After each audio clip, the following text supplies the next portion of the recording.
Kia koutou. In my statement today, I address our view that de-escalation is the only safe and therefore the most desirable way to resolve the protests at the Wellington Parliament. Our current assessment is that the situation where any enforcement action is taken runs the risk of much wider harm than the protest itself is presently generating. We continue to carefully create options to reopen roads, but the most desirable way to end this safely is through open communication channels and negotiation. Yesterday's statement from the Speaker of the House has provided a window of opportunity for protesters who wish to have their views heard by Parliament to clear the roads and restrict access to Parliament grounds. Police has had constructive engagement with some key protest leaders following the release of the statement, and our focus is to deepen those discussions. In the current circumstances, enforcement action taken by police runs the real risk of injury to the public, escalation in numbers of people, and a transition away from a largely peaceful protest to violence. In our assessment, the only safe option at the present point in time is continued focus on de-escalation. As the protest enters its 11th day, we continue to make progress in engaging with key groups. While there are no incidents to note overnight, we remain concerned at the road blockages caused by protest vehicles and the inability of emergency services to access through roads. The number of people and structures has continued to grow over the past 24 hours. We also anticipate a significant number of people joining the protests over the weekend. We recognise that the ongoing impact from the protests, particularly on residents and users in the surrounding area, is significant. We've increased our patrols and will maintain a highly visible reassurance presence. Today we'll be putting in place a traffic management plan to control vehicle numbers to ensure that fire and ambulance are able to access the site.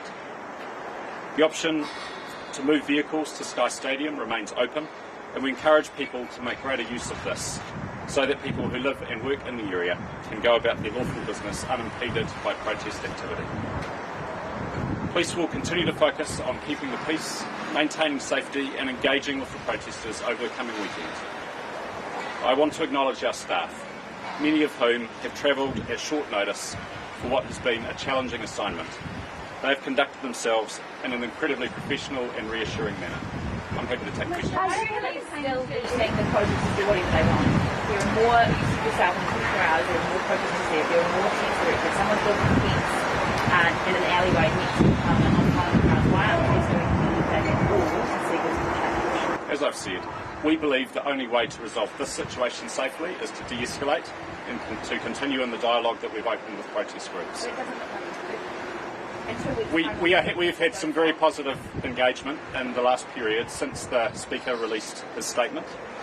We remain confident of our ability to engage and get progress, and are firmly of the view that any other option that police might bring runs a real risk of escalation that would be worse than what we see from the protest movement. We are putting in place a traffic management plan today. So why now? Today we have come to the view that taking different options like the towing of vehicles, which we have explored, would run the risk of an escalation. The traffic management plan will allow us to support protest leaders to minimise further congestion at the site, which has become a challenge, and to support the parking of vehicles at Sky Stadium rather than around the protest site. Is towing still on the table?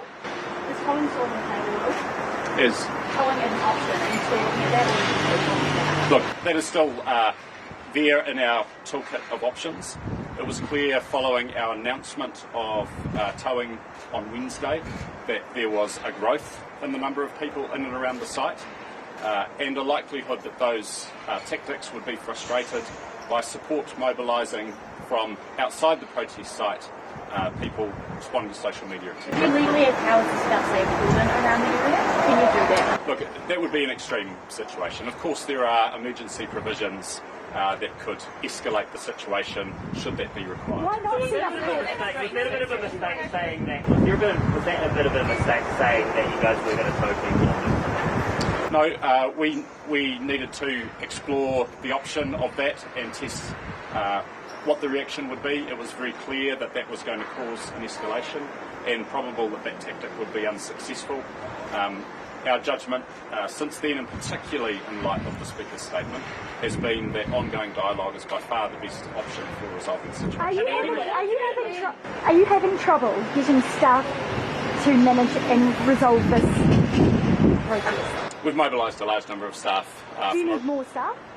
We have 10,000 staff, and we will put them... Do you need more staff on this protest? We are satisfied with the staffing numbers that we have at the moment. We have dramatically lifted the number of staff undertaking patrols in and around the area over the last few days.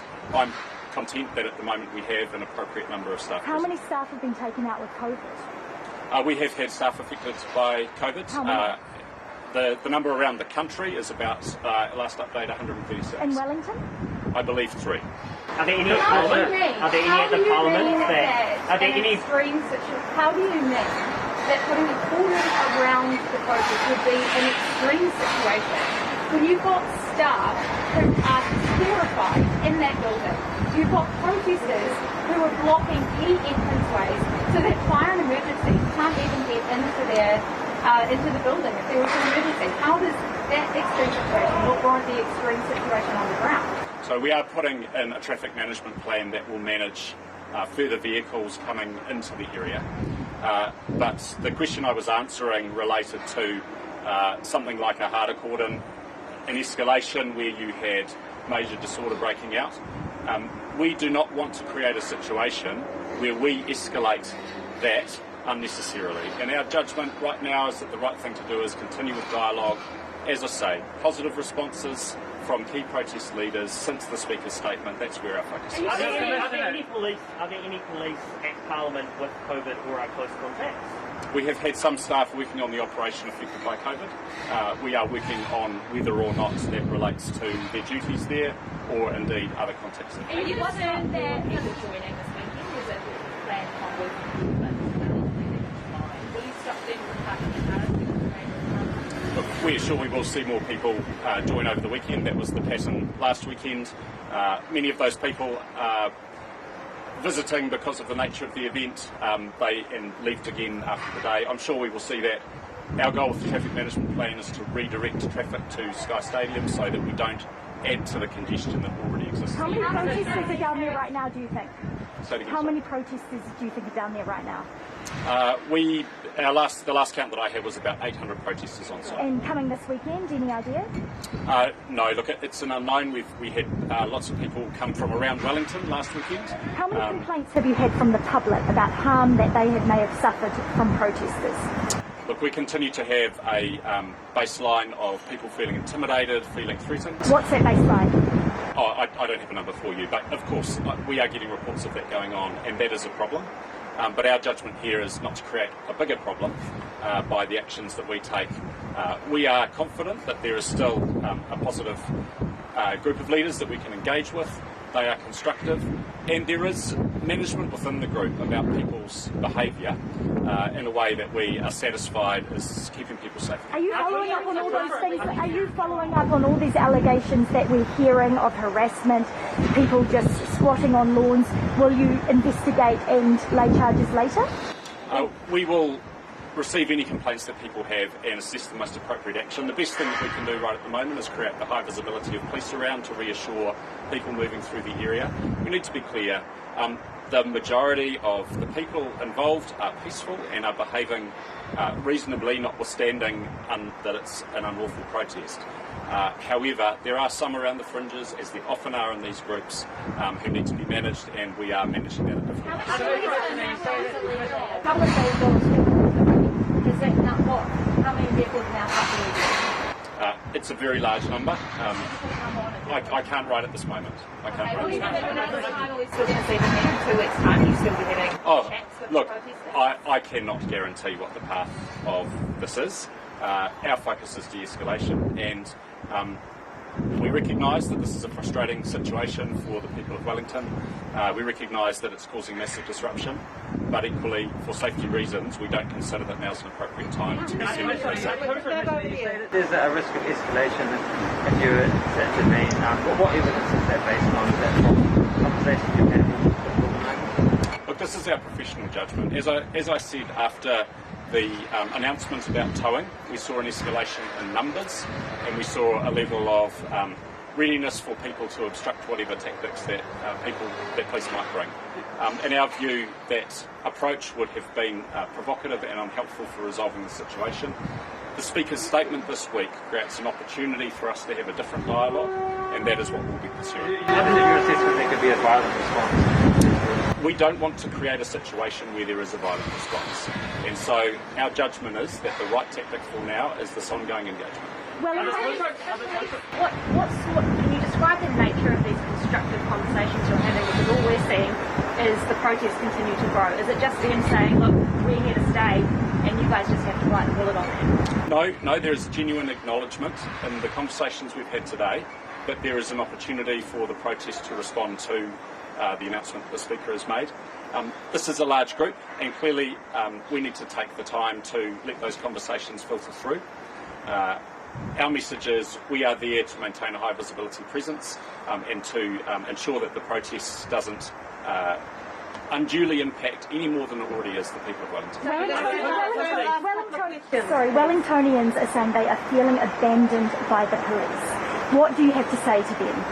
Have you abandoned them? Not at all. I understand that perspective. This issue has clearly mobilised a lot of people, and police needs to manage this in a way that does not contribute to an already tense situation. So I'm really confident of what we're doing, that it's the right approach, and that it is the best way to keep people safe. Protest security, which is security guards that they have brought on themselves, are now limiting movement around ground for media especially, and police kind of just seem to stand by doing nothing. What are you going to do about that lack of freedom? Yeah, look, I think there is real opportunity in our conversations with leaders to talk about how we manage the space, given the nature of what's going on. I am aware that there are some people who are behaving in that way. I don't believe it's the majority by any means, but it's something that we need to keep looking at. Are the tow truck companies being paid to be on standby? And if so, how much are they getting paid per day? I don't know. We can come back to you with that kind of detail. Thank you all very much for your time.